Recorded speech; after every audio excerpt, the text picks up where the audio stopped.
Brian Parry est de retour en cours aujourd'hui à Roberval. Ça, c'est l'homme qui est accusé d'être l'auteur d'incendies criminels dans les environs de Chibougamau, dans le nord du Québec cet été. Et c'est à la suite d'une enquête minutieuse à laquelle ont participé des profileurs et des psychologues judiciaires, entre autres, qu'il a pu être arrêté par la Sûreté du Québec. Alors, on revient sur l'enquête avec Marcel Savard, qui est un ancien directeur général adjoint à la SQ. Bonjour, Marcel. Bonjour Isabelle. Alors, identifier, arrêter un incendiaire, c'est pas simple, bien, notamment quand on ne dispose pas de caméras de surveillance, comme c'est le cas dans les forêts, là. Alors, comment on procède?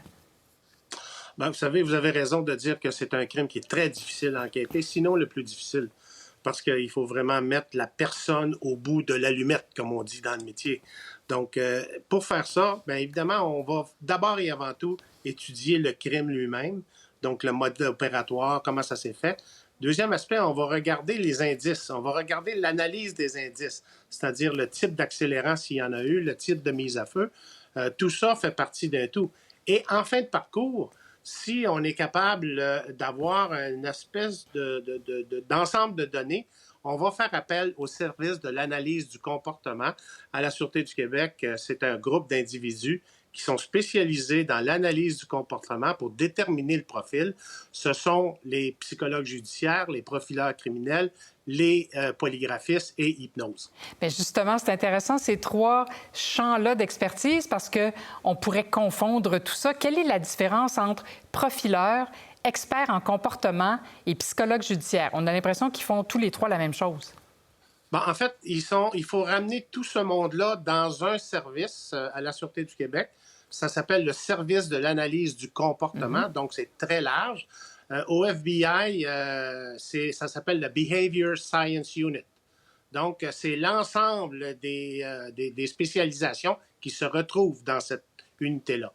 Donc, la différence principale, le profileur, lui, d'abord, à la Sûreté du Québec, c'est un policier qui a été formé pour ça. Et lui, il a une capacité de rassembler avec l'analyse de la scène, les crimes, l'analyse géographique, les opportunités, l'ensemble des motivations qui peuvent être nécessaires à faire un tel crime. Lui, il va avoir la capacité de développer un profil de l'individu. Ce n'est pas une science exacte, ce sont des outils d'enquête.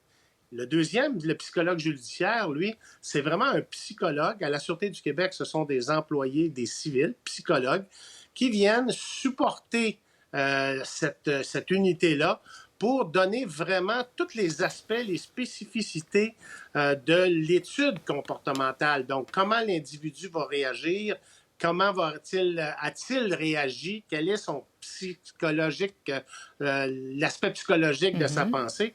Donc, lui, il vient supporter cette équipe-là en matière vraiment clinique, beaucoup plus professionnalisée comme profession.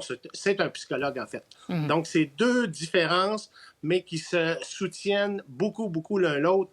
Et avec ça, on va souvent être capable de déterminer un profil. Rappelons-nous, Isabelle, qu'il y a une enquête à côté de ça qui se fait. Là. Bien oui. Donc, tout ça est un tout. Assurément. Là, vous avez dit profileur cherche le profil de la personne qui a pu faire ça. Est-ce que ça existe un profil type du pyromane? Je vous dirais, pour avoir fait certaines études lorsque j'étais au FBI, il n'y a pas de profil type. Il y a certaines caractéristiques qui vont ressortir, mais pour moi, de dire quel est le profil type, il n'y a pas de réponse à ça parce que tout ça va être dépendant de la motivation et du mobile pour lequel on veut mettre le feu ou on veut créer un incendie. Donc, quel est le mobile, la motivation, va influencer beaucoup sur le profil de l'individu. Donc, le profil type, et c'est ce qui rend le crime difficile à enquêter. C'est pas si clair que ça dans la littérature et dans la formation que reçoivent les gens du service d'analyse du comportement. Bon, parlant de formation, là, vous avez fait mention du FBI. Ça me fait penser beaucoup au polar de Michael Connelly que je lis. Mais est-ce qu'ils ont une formation particulière, par exemple? Est-ce qu'ils vont chercher de l'expertise ou de la formation au FBI, justement?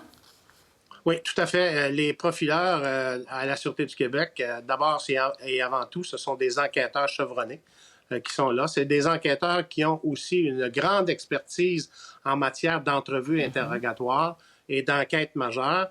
En partant, on ne peut pas prétendre être profileur si on arrive de la patrouille. Il faut faire son chemin vers pardon, les enquêtes de haut niveau. Par la suite, on va embarquer dans un processus de formation qui est international.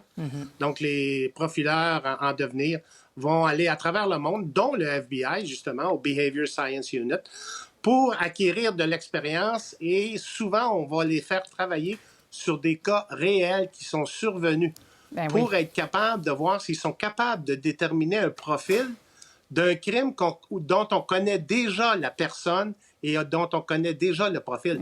Et c'est avec toutes ces expériences et ces formations qu'on finit par devenir un profileur qui est encadré par un père qui est déjà profileur depuis plusieurs années. Tout ça est captivant. Marcel Savard, merci de nous l'avoir raconté. Merci, bonne journée. Au revoir.